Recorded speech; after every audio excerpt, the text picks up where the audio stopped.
ஹரே கிருஷ்ணா. நம்ம ஜகாய் மதாய் கட்டில் இருக்கோம். இது நவத்வீப் பரிக்ரமாவில் அந்த த்வீப்பில் இருக்கு. ஜகாய் மதாய் வேறு யாரும் இல்லை, மகாவிஷ்ணுவோடைய வாயில் காப்பாளர்களான ஜெயன் விஜயந்தா கௌரலீலையில் ஜகாய் மதாயாக வந்து பிறந்திருக்காங்க. ஜகாய் மதாய் பிறப்பால் உயர்ந்த குலமான பிராமண குலத்தில் பிறந்தவங்க. இவங்களோட உண்மையான பேர் ஜெகநாதன் மற்றும் மாதவானந்தராயன். இவருடைய தந்தை பெயர் ரகுநாதராயன். தவறான செயற்கையினால் சூதாடுறது, மாமிசம் புசிக்கிறது, கொலை பண்ணுறது, குடிக்கிறதுன்னு நிறைய தவறுகள் செய்கிறாங்க. அப்போ தான் சைத்தன்ய மகாபிரபு நாம சங்கீர்த்தனை இயக்கத்தை தொடங்குறாரு. அதை தொடங்கிட்டு எல்லாருக்கும் நாம சங்கீர்த்தனத்தோடைய மகிமையை பரப்பும்படி கட்டளையிடுறாரு. நித்யானந்த பிரபுவும் ஹரிதாச தாகூரும் மதாய் ஜகாயை அணுகி நாம சங்கீர்த்தனம் செய்யும்படியும் அதனோட மகிமைகளையும் சொல்கிறாங்க. இதை கேட்டு கோபம் அடைஞ்ச மதாய் ஜகாய் நித்யானந்த பிரபுவையும் ஹரிதாச தாகூரையும் துரத்த ஆரம்பிக்கிறாங்க. உயிருக்கு பயந்து இவங்க 2 பேரும் ஓடி ஒழிகிறாங்க.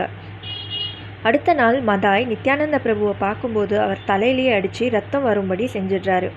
இதை தெரிஞ்சுக்கிட்ட சைத்தன்ய மகாபிரபு கோவத்தோட இவங்களை தண்டிக்கிறதுக்காக வராங்க. அப்போது நித்யானந்த பிரபு இவங்க 2 பேருக்காகவும் பணிஞ்சி மன்றாடுறாரு. இருந்தாலுமே ஜகாய் மதாய் சைத்தன்ய மகாபிரபுவோடைய கோவத்தை பார்த்து ரொம்ப பயந்து போயிடுறாங்க. கதாதார பிரபு சைத்தன்ய மகாபிரபுவோடைய கோவத்தை பார்த்தோம், இவங்க 2 பேருடைய பயந்த முகத்தை பார்த்தோம், இவங்க 2 பேரோடையும் கட்டி தழுவிக்கிறாரு.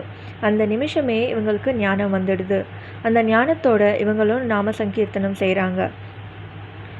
இப்படி இருக்கும்போது ஒரு நாள் மதாய் நித்யானந்த பிரபுவை தனிமையில் சந்திச்சு, நான் நிறைய தவறுகள் செஞ்சுருக்கேன், உங்களையும் அடிச்சிருக்கேன், எல்லாருக்கும் அந்தராத்மாவாக இருக்கிற சைத்தன்யா மகாபிரபு இருக்கார், அப்படி எத்தனையோ உயிர்களை நான் துன்புறுத்தியிருக்கேன், எனக்கு என்ன நான் பண்ணால் என்னுடைய பாவம் துளையும் அப்படின்னு சொல்லி கேட்குறாரு.